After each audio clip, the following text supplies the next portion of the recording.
President Biden seems to be making a re-election pitch to voters before even officially announcing he's running again. But recent polling suggests that many Democrats don't want him to be the 2024 candidate. KCAU-9's Hannah Brandt is in our nation's capital with more. If President Biden wants another term, the polls say it's an uphill battle. But his party isn't ready to abandon him yet. I think if he decides he can do it, he can do it. I was riding with Biden from the very beginning.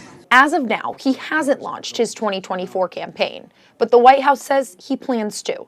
And many lawmakers say he's proven to be a successful leader in his first 2 years. You take a look at his record, it's extraordinary.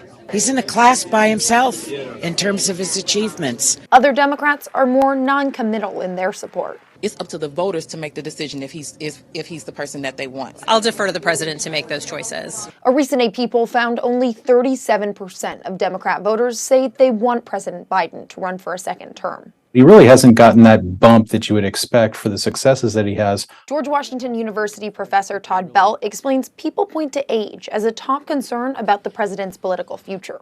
And he says the State of the Union address was one example of the president trying to combat that perception. He's trying to prove to people that he's still up to the job, that age is not a factor, and that mental acuity is still there. Despite a lack of enthusiasm from voters, if President Biden does run, Professor Belt believes any effort to challenge him, it's doomed to failure. The incumbent president just has so many more resources. Though he says it's still possible President Biden decides not to run.